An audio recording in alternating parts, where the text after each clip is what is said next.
So I'm joined by Dr. Andrea Jacobo. She is a writer, a creative wellness advocate, and a health equity scholar. I found out about you through Instagram. I read your bio and I saw the phrase creative wellness and I was like, OMG, I have to talk to her. I have to pick her brain because like Really Creative, the center of that is creative wellness. And you don't meet too many people who like say creative wellness. Right. And ever since we scheduled this interview, I've been so excited to talk with you. So thanks for joining me. Thank you so much for having me. When you reached out to me, I'm like, oh, I guess putting my stuff out there works, right? It does. And I really appreciate it. I think it's important for us to have these conversations because creativity and wellness are linked for both the person who practices, but also those who engage with the artwork. Yes. So tell me a little bit about how you got into creative wellness and how you practice creative wellness. So I think I can go back to undergrad. My background is in exercise physiology. I got a degree in kinesiology, and that came from my love of exercise and my love of movement. I am a Zumba instructor. I dance. I'm also first generation Dominican American. So in my household, there was always music. There was always dancing.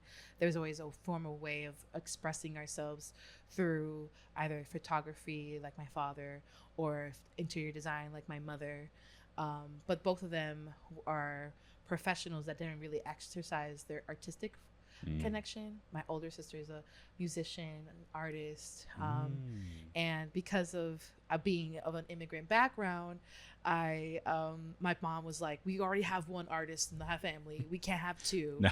It can't happen. Yeah. So I went to the sciences, right? But as I went through schooling, I realized how much art and how much movement really centered me. I needed exercise to keep me focused as a person who has some neurospiciness. Same. Right? I feel like exercise helped me kind of focus. And there's a lot of studies that shows mental clarity when you're fully exercised. So I studied that. And fast forward to getting my dissertation or just finishing my dissertation, I found myself looking at how art is a way of healing. And through all these explorations, creative wellness kind of emerged through my work in the community, through my own discovery, through the multiple nights of like just dreading school, but always finding a way to dance, you know, and to move. And I also am a practicing yoga instructor. And when you think about the chakras, the energy systems, and the root chakra, that's where your fear is. That's where your creativity is. Yes.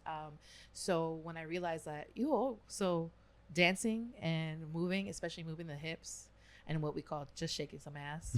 Right? We always got to shake some ass. Right. Yes. It relieves tension. It relaxes you. It also opens up your creativity and removes fear. And so with all that kind of encompassing, creative wellness kind of emerged as something like, how do I name this?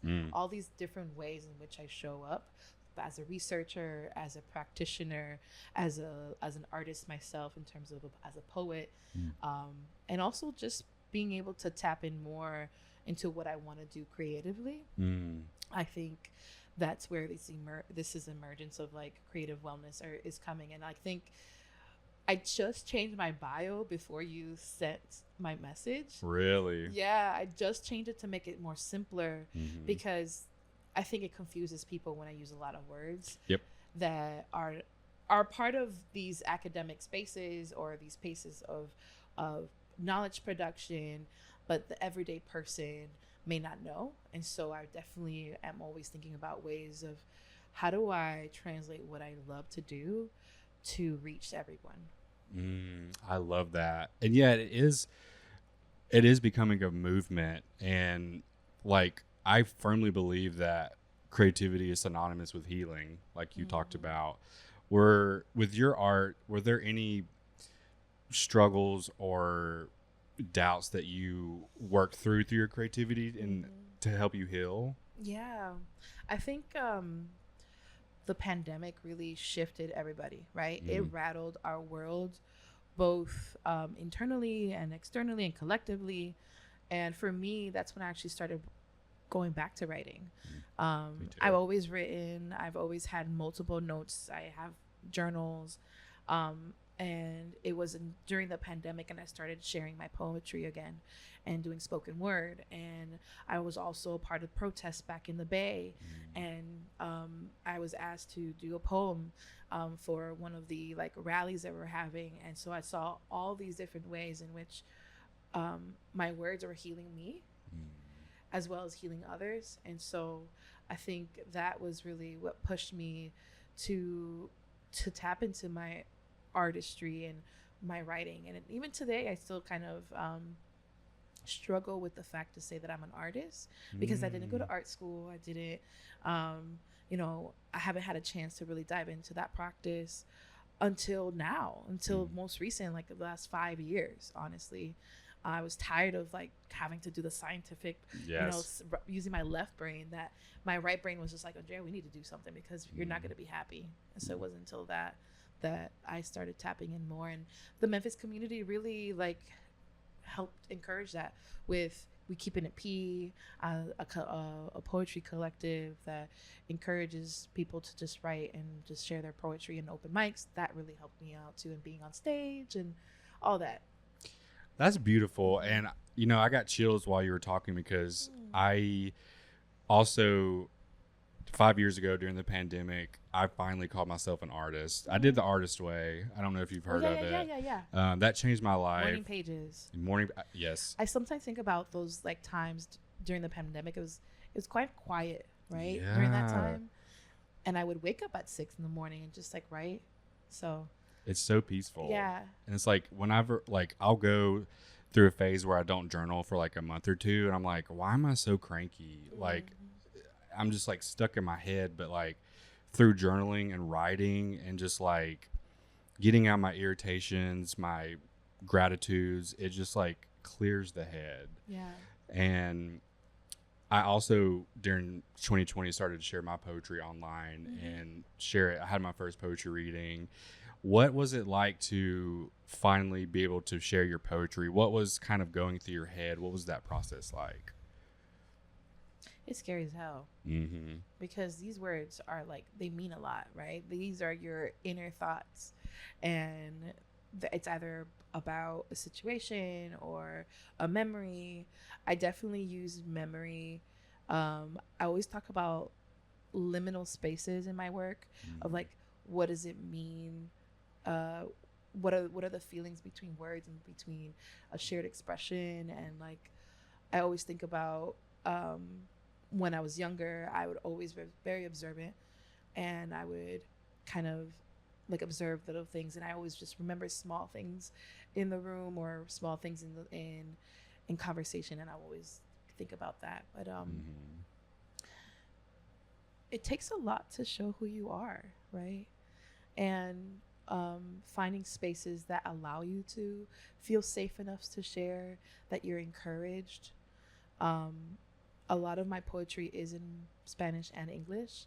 And so finding spaces that embrace that and also encourage that was very helpful for me. I think the reaction of people, they're like, oh my God, Andrea, your piece is beautiful. And wow, it really moved me. You brought me to tears, or that was so healing for me. And that's what makes me keep going, right? And there's ebb and flows, right? I actually stopped writing for like a year because of me trying to finish my dissertation. I stopped everything. And I can't even imagine. Right? So it wasn't until last year that I started to write it back again. And you need to take a break. Sometimes you got to find yourself and what you really want to do.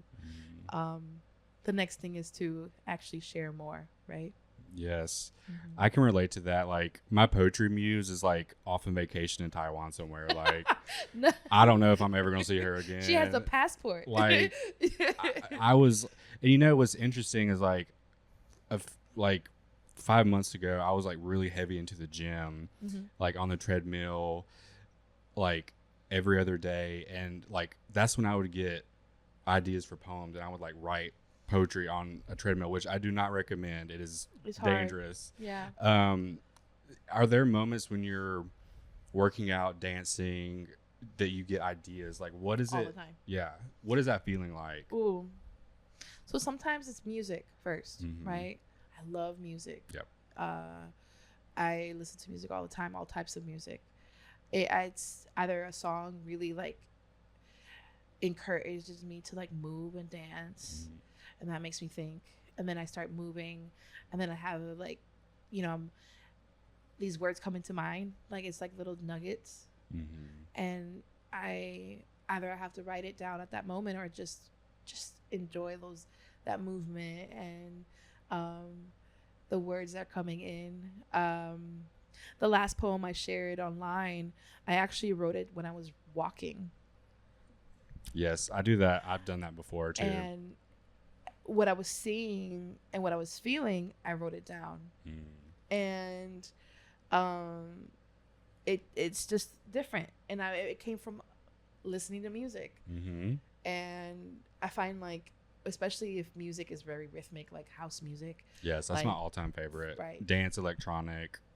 Same. Yeah. I of course like dance music, but I also love R&B, and I love rap, and I love hip hop, and I love reggaeton, and I love merengue, and I love bachata, and I love all these different music that come. And so it's through that mixture of like music that allows me to tap into what I'm feeling. And especially like if I'm experiencing something challenging in my life, or I have anxiety about something, those moments that I am in motion allows me to process, especially from the body.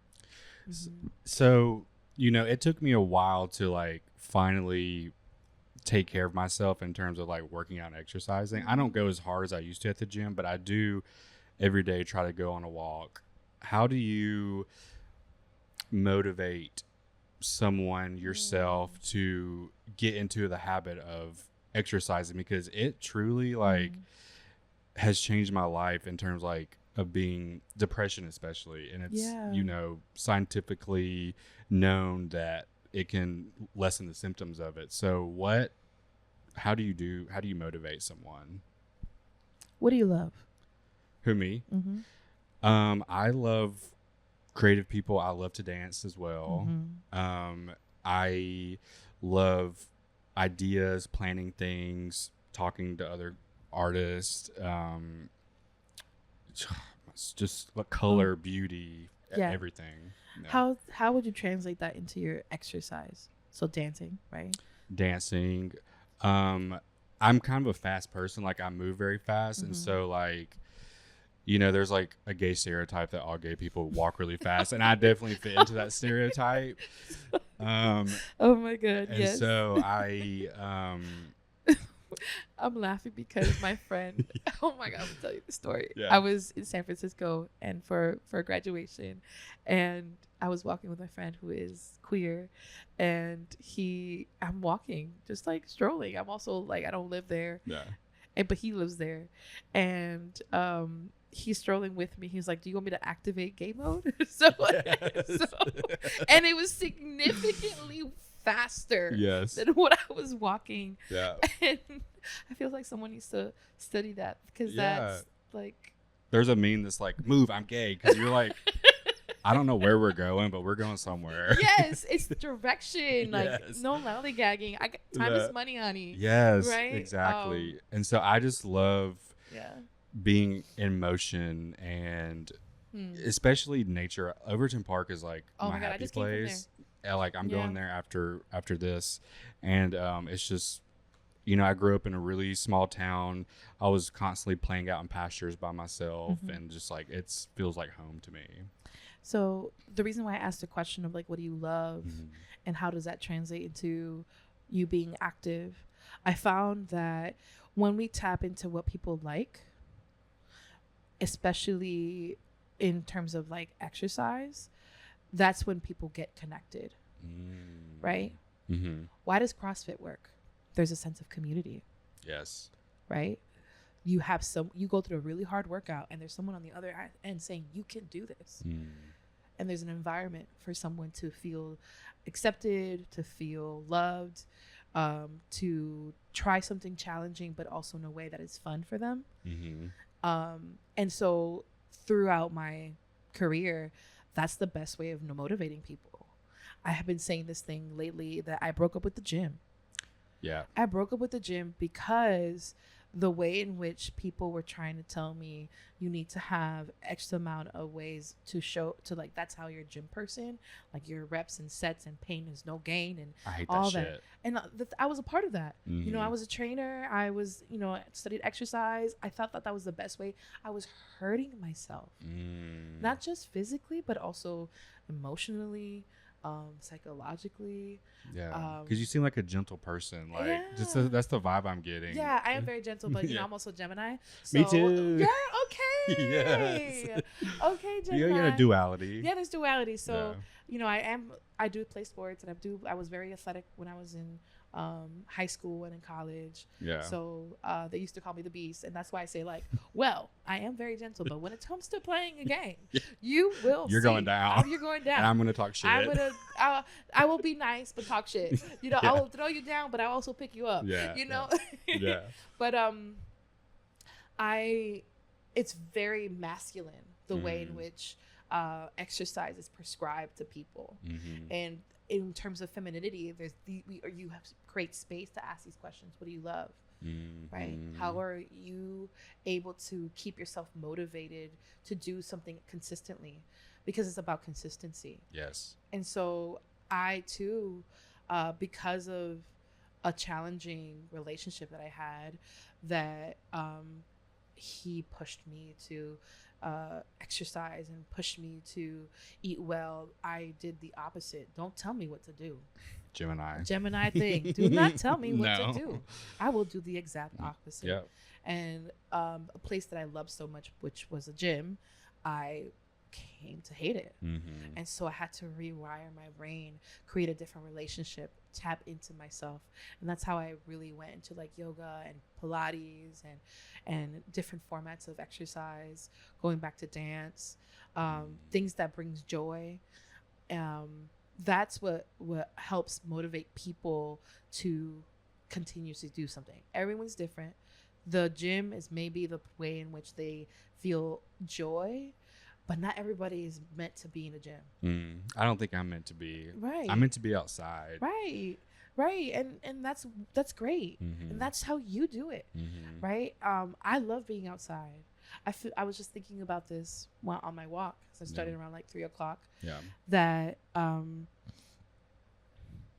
it was around this time always that I would exercise when I was in high school, because practice would start around 3:00 after school, and there was a certain smell of today's walk that reminded me of that moment of like starting practice and having this like every day being a part of this work, and we were practicing to be able to have a good season, but at the same time it was just getting into the rhythm of what you're meant to do and what you're trying to achieve, and also being with people. And so I just reminisced on that even the time of day is important for you. Like some people are morning people. Yeah. Some people need to work out in the morning before they make anybody else in the day. Not me. And some people need to work in the afternoon. Yeah. Right? And it's depending on what works for you, what time you allow yourself, what makes you happy, because that's what's going to make it impactful for you. Yes. Right? So that's where it's a long-winded kind of response, but it's as complex. It's not just exercise. It's also eating. It's also what are you consuming, who you around, what stress you have around you. Water intake is important too, because we are about 70% water or even more. Yeah, finally during the pandemic was like, I should probably start drinking water. I was just like drinking Powerades, which is like not so that great. bad. No, well, the thing is, they're great for when you're really outside, when you're working out outside for a long period of time. It's great because you definitely need that sodium, those electrolytes, but not something to drink on an everyday basis. No. And I love that you are a researcher and you are a scientist. Like, through your research and doing your doctorate, were there any insights about health linked with creativity that really surprised you? Or that like you were like, I'm going to use that for my own practice? Yeah. So there was a study that was done in 1985 about how like declaring like your testimony, sharing who you are, sharing like what you've been through is a form of healing. I think it's Cienfuegos 1985. I used this in my dissertation because when I was looking at was like how people reclaim spaces politically, socially, and physically. Okay. That was my question. Yeah. And that was surprised me the most. I knew it, but I got a data point. I had an actual article that kind of connects of how mental health and declaration of your own testimony in political spaces, but also using as an art form to declare yourself. It is all in healing. It's all encompassing. And I feel like that's how art shows up for me. And for people, it is declaring who they are, what they've been through, and what they see in the future and what's meant to be in this world today. That's giving me chills.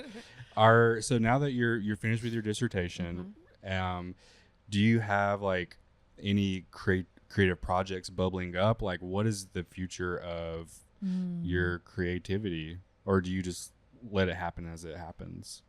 Right now, I'm just letting things happen as they happen. Yeah. But I'm also being intentional on sharing more with folks. I'm very excited that we have a summer solstice block party this Saturday. That's how I found out about you. Oh, okay. Yes. They posted about you, and I was like, who is she? Oh, yes. I have to know her. Right? Yeah. Are you going? Yeah. I'm going to go. Okay, great. Yeah. Perfect. So, DJ Nico and Alicia from Groovy Gratitude, we started having conversations, and they definitely wanted to build a wellness piece. And I said, okay, that would be great. That's something I've already been doing with the Memphis Black Healers Collective, where we have been working on creating more inclusive spaces on yoga and Black mental health. And so we have been having festivals. So I've been around that programming for the past 3 years already.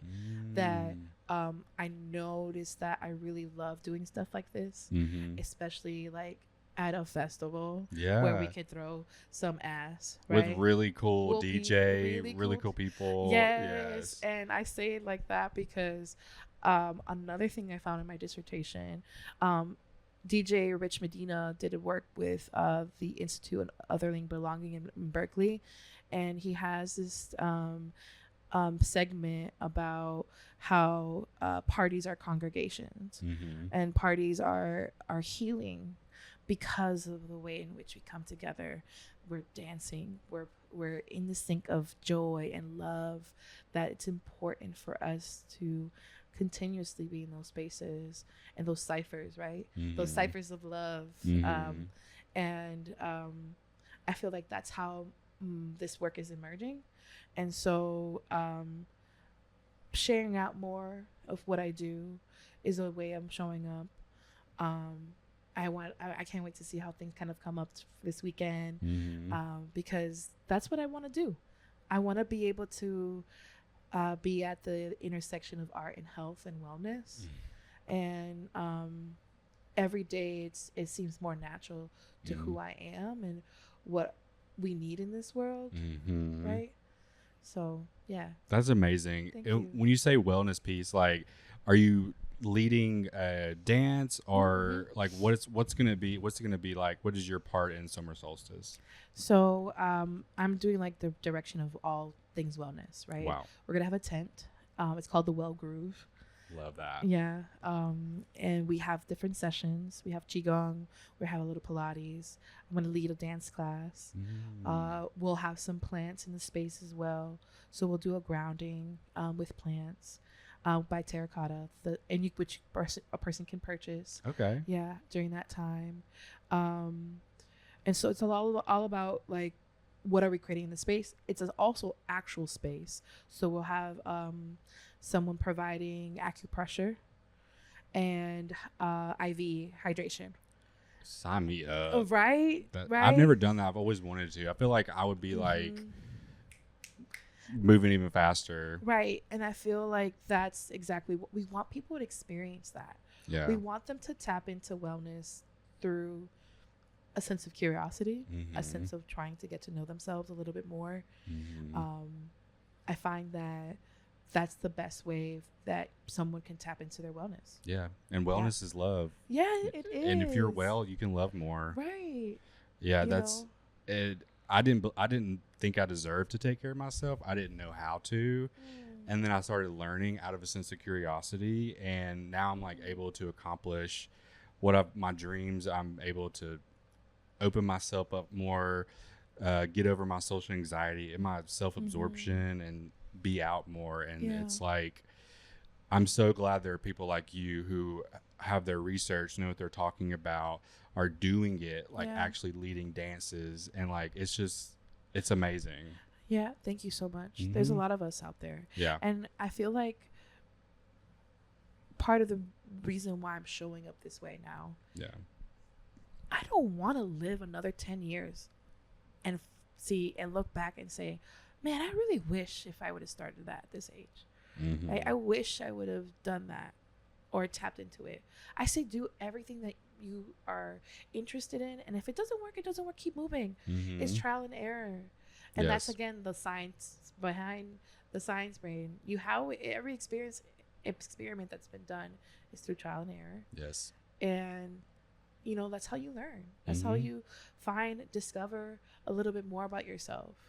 And I definitely think that you do deserve to be well. I definitely believe that now. Yeah. I'm just saying, like, because of what you said, a lot of people resonate with that. And I think that's the core of things. The self-love, the self-deservingness of like being well. Yes. And also there's convenience, right? Someone who may not know. Yep. It can be expensive to be well. It can be. And that's because we live in a capitalist society that tells us that we need to take a $40 to $50 session with a practitioner to be able to say like we're actually well. Yeah. Right? Which is true. We definitely need to check yourself. But at the same time, there are different ways that are free, like breathing. That could be a way to tap into your yourself. Having conversations. Yes. Some meaningful conversations. Finding people in the community. There's a lot of things that are happening that can tap into your wellness. Like, I know there's a run club that meet on Sundays. That is a way. Yeah. So there's just different ways that you can definitely tap in, and just know that you deserve to be in those spaces, deserve to be well, deserve to love yourself in exactly who you are at this moment. Yes. Yeah. And you forgot shaking ass. That's right. Shaking ass. That's where. So my favorite question to ask, and I always end the podcast this way, is if you had all the time, the money, the resources, what would be your dream project? Creatively, scientifically, both? I would love to have like an outdoor space where we have sheep. Yes. Okay. I'm listening. We have there's a garden. There are some trees. There's a place for people to just sit and be and enjoy nature. I definitely see myself in that. That's what I would love. Right. Just being able to offer space. And I say sheep, also mean like animals like dogs and cats and just we need a cat cafe. What cat cafe? I went to one when I was in Brazil and loved it. I was so happy. There's a lot of logistics to keeping a cat cafe, right? Public health wise. But I think I would do that. I wanna I just want people to feel the goodness of their own beings, their own self, and a way for you to do that is going through nature and spending that time with yourself and meditating and being in community, in the right community that sees you for you and doesn't judge it. It doesn't judge, but also holds a sense of responsibility and nourishment, right? Yeah. Just not being an asshole. Right. It's like, come on. It's so easy. Yeah. So I think that's what I would do. Try to have a space like that. Yeah. And also just continue to do art. Yeah. Well, I can't wait to, once you get back into writing, and like, I want to see like a Dr. Andrea poetry book. Oh, like I want to see all that, mixing poetry with dance. Like, yes. I can't wait to see what you do. Like, I feel like just with this conversation, I feel like I found like a kindred spirit, and like, it's exciting to talk to someone who gets it and can link all the things together. So thanks for coming on the show. Thank you so much for having me. This was a great conversation, and thank you for all the visions and the well wishes. And I hope that happens, right? I believe it. Thank you.